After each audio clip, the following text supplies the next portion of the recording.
देखिए वो जो आर्मागेडॉन है ना, जो आखिरी जंग है जिसमें ईसा अलैहिस्सलाम ने और इमाम मेहदी अलैहिस्सलाम ने खुद शिरकत करनी है, वो तो अभी नहीं है, ठीक है।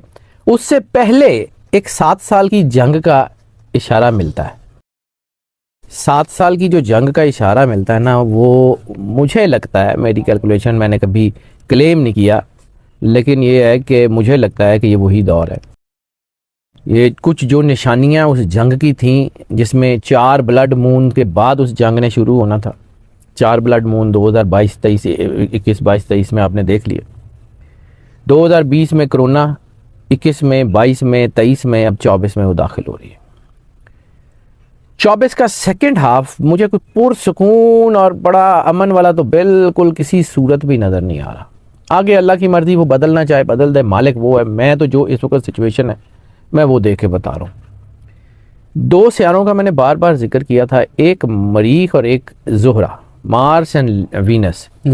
मार्स एंड वीनस जो है ना, इनको बड़ा ध्यान में रखिएगा। ये जब भी इकट्ठे होते हैं ना, हलचल मचा देते हैं।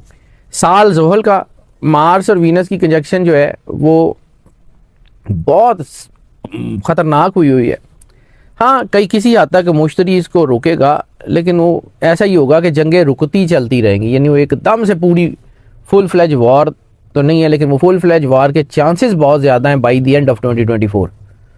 ईरान इसराइल तनाज़ा, सर एक चीज़ याद रखिएगा, एक हद होती है बर्दाश्त की भी। रिसालत माब सरकार ख़त्मी मरतबत सरवर अंबिया सल्लल्लाहु अलैहि वसल्लम रहमत लिल आलमीन है, उनसे ज़्यादा काइंड, उनसे ज़्यादा मोहब्बत करने वाला, उनसे ज़्यादा इंसानियत का भला करने वाला कायनात में ना कोई आया ना आ सकता है। क्या रिसालत माब ने जंग नहीं की? क्या बदर में, उहद में, खंदक में, खैबर में रिसालत माब सरकार ख़त्मी मरतबत सरवर अंबिया सल्लल्लाहु अलैहि वसल्लम ने जंग नहीं की?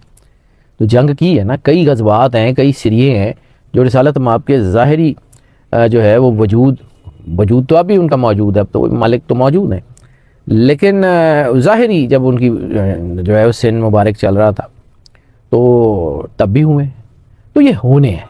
और एक चीज़ ज़िंदगी में और याद रखिएगा कि कुर्बानी हमेशा पाक खून की दी जाती है, कुर्बानी नापाक खून की नहीं दी जाती। ये जो पाक खून है ना, ये कोई बड़ा ही कोई ख़ास है मुसलमानों का कि दुनिया जहान में ये खून बहाया जा रहा है, पूरे ग्लोब के ऊपर मुसलमानों का खून है। तो आपका क्या ख्याल है कि इस खून की तासीर इतनी भी नहीं है कि जो है वो बातिल मिट ही जाए?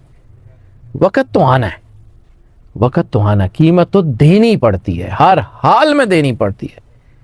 मुसलमानों के ऊपर इतना जुल्म हो गया, बर्मा में रोहिंग्यास के ऊपर हो गया, म्यांमार में, इराक में, शाम में। लेकिन एक चीज़ और है, 2 अहम हदीसें जो मुझे इस ज़िम्न में याद हैं, मेरे ज़हन में आती हैं।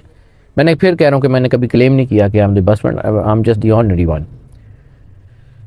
एक रसूलुल्लाह सल्लल्लाहु अलैहि वसल्लम ने फरमाया कि जब शाम से आग के शोले बुलंद होने शुरू हो ना, तो आने वाले फितनों के लिए तैयार रहना। जिस दिन शाम में और दाइश का और ये सारा चक्कर चला था, और उसके बाद से आज तक शायद दुनिया में सुकून नहीं आया। ऐसे ही रुकते चलते ये शुरू है, ठीक है। दूसरी हदीस, और तुम देखोगे कि वो लोग कि जिनके पास पहनने के लिए जूते भी नहीं हैं, वो दुनिया की बड़ी ताकतों की नाक ज़मीन पर रगड़ देंगे। क्या यमनियों ने, हौसियों ने अमेरिका और बरतानिया के बेड़े गर्क नहीं किए? उनके पास तो ना यूनिफॉर्म है ना जूते हैं। ऐसे ही है। मतलब वो ऐसी फौज है कि जिनके पास यूनिफॉर्म ही नहीं है। मतलब वो लड़ते हैं और बड़ा टका के लड़ते। अब ये जो रसालत माब सरकार ख़त्मी मरतबत सरवर अंबिया सल्लल्लाहु अलैहि वसल्लम का जो फरमान है ना, ये पूरा होने के करीब है। कुछ लोग मुझे कहते हैं कि जी आप चीज़ें आगे पीछे कर देते हैं, लेकिन मैंने एक अर्ज़ की थी कि 23 से चीज़ें शुरू होंगी और 27 तक लगातार चलेंगी। 27 में शुरू नहीं होगा, 27 में वो पीक के ऊपर होगा। 2023 से ये शुरू हो चुका है काम, और ये 2024 के मिडल से इसको फ्लाइंग गियर लगेगा। 25, 26 और 27। 27 के मिड में या 27 के आखिर में मुसलमान एक बहुत बड़ी यूनिटी के तौर पे सामने आएंगे। मुसलमानों के आपस के जो हैं वो लड़ाइयाँ ख़त्म हो जाएंगी, लेकिन उससे पहले मुसलमानों के दो बड़े मुल्क खुल के यहूदियों का साथ देंगे, खुल के इसराइल के साथ खड़े होंगे। उनको कोई परवाह नहीं कि फ़लस्तीन के बच्चे मर गए हैं, कोई परवाह नहीं फ़लस्तीन में क्या हो रहा है, उनको कोई परवाह नहीं कि चीज़ें किस तरफ जा रही। सिर्फ फ़लस्तीन के ऊपर कब्ज़ा नहीं है, फ़लस्तीन के इर्द गिर्द के सारे मुल्कों के ऊपर कब्ज़ा है। मुसलमान वो भाईजान, मैं बार बार ये कहता हूँ, मैं बड़े दुखे हुए दिल से कहता हूँ, जो अल्लामा साहब ने कहा था, हमारे तो किताबों में से अल्लामा इकबाल को निकाल ही दिया गया। हमारी किताबों में तो सिवाय वो पहाड़ और गलेरी के और कुछ छोड़ा ही नहीं इन्होंने। अल्लामा इकबाल की जो शायरी है वो तो कुछ और है, तो कुछ और शायरी है। तो ना सिर्फ अल्लामा मोहम्मद इकबाल ने हमें आइडेंटिफाई किया कि तुम्हें ये प्रॉब्लम्स आ सकती हैं बहैसियत उम्मत मुस्लिमा, और उसका इलाज ये है, सिर्फ बताया नहीं कि ये प्रॉब्लम्स हैं। वो वाकई हकीमुल उम्मत इसलिए हैं कि उन्होंने इलाज भी बताया है।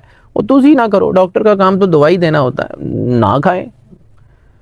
हमने तो जितना ज़्यादा, हमने तो जो है ना अल्लामा इकबाल के घर को ताज़ीम तो क्या देनी थी, हमने कायद-ए-आज़म मोहम्मद अली जिन्ना को ताज़ीम तो क्या देनी थी, हमने तो उनके मज़ारों को पता नहीं क्या क्या किस किस चीज़ के लिए अड्डे इस्तेमाल करते हैं उनके। कायद-ए-आज़म मोहम्मद अली जिन्ना के कत्ल में मुलव्विस हैं हम लोग। अब ये जो है ये होना ही होना है। जब रिसालत माब सरकार ख़त्मी मरतबा सरवर अंबिया सल्लल्लाहु अलैहि वसल्लम ने फरमाया कि जब शाम से आग के शोले बुलंद हों, एक और हदीस है, तो अपने घरों में आने वाली उन आफतों का इंतज़ार करो जो बारिश के कतरों की तरह तुम्हारे घरों में दाखिल होंगे। सर शाम तो आज तो 6-7 साल पीछे थे, या 7 साल 8 साल पीछे, जब शाम की वो जो दाइश वाला सारा एपिसोड हुआ है, तो उस एपिसोड से लेके आज तक बारिश के कतरों की तरह ही है ना, कभी कोई कभी कोई, कभी कोरोना, कभी कुछ कभी कुछ कभी कुछ। और सारे मुसलमान, ये तो मिल्लत को ख़त्म हो गई है। वो जो कभी था कि जी मुसलमान एक जिस्म की मानंद है, सरकार ख़त्मी मरतबा सरवर अंबिया सल्लल्लाहु अलैहि वसल्लम का फरमान है कि एक हिस्से को जो है वो ज़ख़म पहुँचता तो बाकी दूसरा सारा जिस्म तकलीफ़ महसूस करता है। सर तकलीफ़ ख़त्म हो गई, सारे सुन्न हो गए ना, किसी को कोई तकलीफ का एहसास नहीं। ये जंग अभी चलेगी सर, ये यूक्रेन और रशिया भी खुलेगा, साउथ चाइना भी खुलेगा, शुमाली कोरिया भी बीच में आ रहा है। आपका क्या ख्याल है? मैं बार बार मैं गवादर का जिक्र करता हूँ, ऐसे ही है सर। साड़ियाँ कंधा तक आएगी, दरवाज़ा तो बड़ी दूर रह गया, साड़ी छत तक पहुँचेगी। ये आग हमारी छतों तक पहुँचेगी, दरवाजे तो बहुत दूर रह गए। आपका क्या ख्याल है? इतना आसान है? ये वो इलाका है जहां हम मौजूद हैं, ये वो इलाका है जिसके बारे में सरकार ख़त्मी मरतबा सरवर अंबिया सल्लल्लाहु अलैहि वसल्लम ने कहा था कि मुझे यहाँ से ठंडी हवा आती है। अब इस इलाके की सफाई होगी, और ऐसी सफाई होगी कि दुनिया देखेगी। पाकिस्तान जो है ना, इसकी सफाई बड़ी ज़रूरी है, क्योंकि ये इमाम मेहदी अलैहिस्सलाम के किलों में से एक किला बनेगा। ये वही इलाका है। रिसालत माब की एक हदीस है, बुखारी मुस्लिम मुस्तनद हदीस है, मुत्तफ़िक हदीस है, मुस्तनद मतवातर रिवायात के साथ मुस्तनद हदीस है, जिसके रावी जो है उसमें कोई शक नहीं है। रिसालत माब खाने काबे के दरवाज़े के सामने खड़े थे और मुस्कुराए। साहबा करम ने पूछा, या रसूलल्लाह, इस वक्त मुस्कुराने का सबब बता सकते हैं?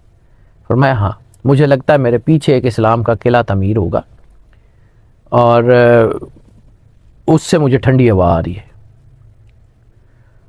अगर उसको देखें तो खाने काबे के दरवाजे के बिल्कुल सीधी लाइन में पहली बंदरगाह कराची है। तो इतना आसान नहीं है ये, इतना इन ताकतों का, जबर का, जुल्म का निज़ाम, इनकी इतनी नज़रें क्यों गड़ी हुई हैं? सर सानू पढ़न नहीं ना देंदे, उनको तो पता है कि कहाँ क्या होना है, वॉटेक्स पॉइंट कहाँ है, एनर्जी कहाँ से उठती है। उनको तो पता है ना कि कहाँ से किसने ज़हूर करना है, किस इलाके में कौन सी फ़ौज ने आना है। हमें नहीं पढ़ने देते क्योंकि हम कहीं अपने वालदैन के, अपने बुजुर्गों के, अपने आबाओ अजदाद के रेनेसेंस पे खड़े ना हो जाए। वायात भाईजान, ये जो इलाका है ना, ख़ित्ता अरब, रिसालत माब ने कहा था जब ये ख़ित्ता अरब सब्ज़ हो जाए तो क़यामत की निशानियों का इंतज़ार करो। आप भी उम्रा करके आए तो रिसेंटली आपने देख लिया गया। मैं कुछ अल्लाह की मेहरबानी है, मेरी इतनी हैसियत तो नहीं है, लेकिन मैं कई बार गया हूँ, कई बार आया हूँ। जब मैं पहले कभी अपनी अर्ली जो है वो लड़कपन में भी जाता था तो बेआबो गया पहाड़ होते थे मक्के से मदीने के दरमियान। अब दोनों तरफ जो पहाड़ियाँ हैं उसके ऊपर सब्ज़ा है।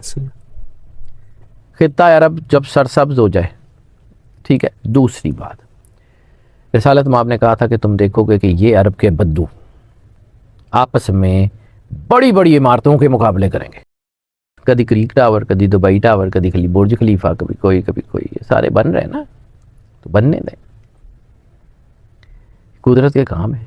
ये सारे के सारे एक दफ़ा ये तो होना तो है, मेरे कहने से नहीं होना, ना मेरी ख्वाहिश से होना है, ना मेरा कोई किसी के साथ इंटेंशन है, करना अल्लाह ने है और ये होना है। हमें लॉरेंस ऑफ अरबिया भूल गए, हमें शरीफ मक्का भूल गए। उधर फ़लस्तीन में जो है वो जुल्म की इंतहा हो रही थी, उसी दिन यहाँ कॉन्सर्ट हो रहे थे। क्या पैगाम दे रहे हैं ये?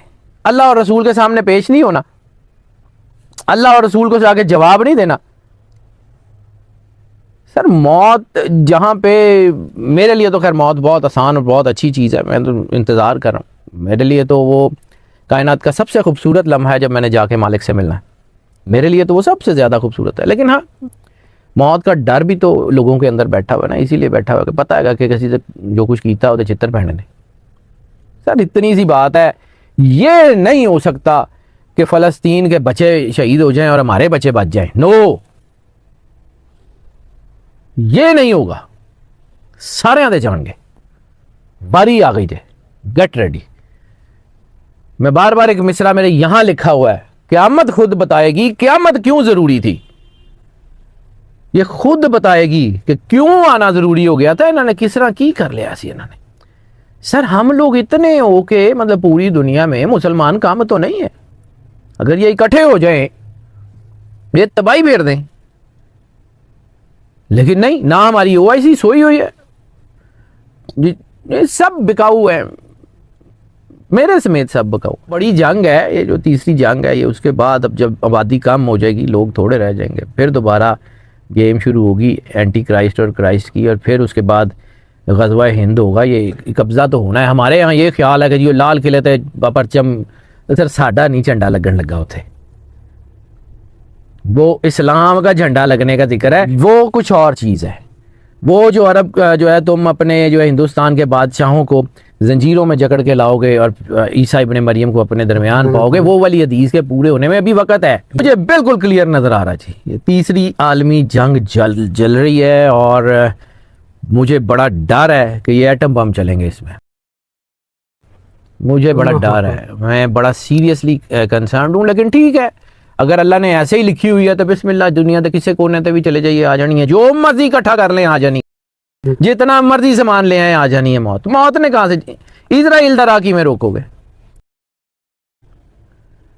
वो किसी ने कहा था ना जी, रिसालत माब की हदीस है, या मुझे नहीं अब याद के मौला कायनात से मंसूब है, लेकिन बहरहाल है, किसी ने पूछा था कि अगर किसी शख्स को जो है वो अल्लाह रिज़्क़ देता है सबको, तो अगर किसी शख्स को ऐसी चार दीवारी में बंद कर दिया जाए कि जहाँ कोई जा ना सके, तो फिर अल्लाह उसको रिज़्क़ कहाँ से पहुँचाएगा? तो मौला कायनात का मेरा ख्याल फरमान है, आपने फरमाया था वहीं से आएगा जहाँ से उसकी मौत आएगी। तो मौत ने भी आ जाना है सर, तो रिज़्क़ ने भी आ जाना है। इन चक्रों में अपने आप का बेड़ा गर्क मत कर। रिसालत माब सरकार खत्मी है मरतबा सरवर अंबिया ने, ये जो आज हम जो है ना वो फलाना काफर थे फलाना काफर थे फलाना काफर खेल रहे हैं ना, इसको तो रिसालत माब ख़त्म करके गए हुए। खुतबा हज्जतुल विदा रिसालत माब का मतलब जो खुतबा है, उसमें आपने क्या ये नहीं फरमाया 3 मरतबा कि क्या मैंने दीन तुम्हें मुकम्मल पहुँचा दिया? सहाबा किराम ने कहा या रसूलल्लाह बिल्कुल पहुँचा। क्या मैंने दीन पहुँचाने का हक अदा कर दिया? कि या रसूलल्लाह आपने बेशक हक अदा कर दिया। क्या मैंने दीन मुकम्मल तौर पर तुमको पहुँचा दिया? या रसूलल्लाह आपने मुकम्मल तौर पर दीन पहुँचा दिया। तो अगले जुमले कि मुझे तुमसे इस बात का कोई डर नहीं है कि मेरे बाद तुम शिर्क का शिकार हो जाओगे, मुझे तुमसे सिर्फ इस बात का खौफ है तुम्हारा किबला माल होगा। सारी पैसे दी खेड है, सारी प्रॉक्सीज है, कोई उस मुल्क की प्रॉक्सी है, कोई उस मुल्क की प्रॉक्सी है, कोई उस मुल्क की प्रॉक्सी है, ये सारी पैसे की प्रॉक्सीज है। कोई शिया सुन्नी वाबी का मसला ही नहीं है। एक अल्लाह, एक रसूल, एक किताब। कौन है इसमें इसके ऊपर इनकार करने वाला? जिससे रसूल अल्लाह ने मोहब्बत की उसकी मोहब्बत वाजिब, जिसने रसूल अल्लाह से दुश्मनी की या जिससे रसूल अल्लाह ने दुश्मनी की उसकी दुश्मनी वाजिब। कौन है जो इस रसूल से अलग है? दीन तो ये है, बाकी तो फुरूआत है।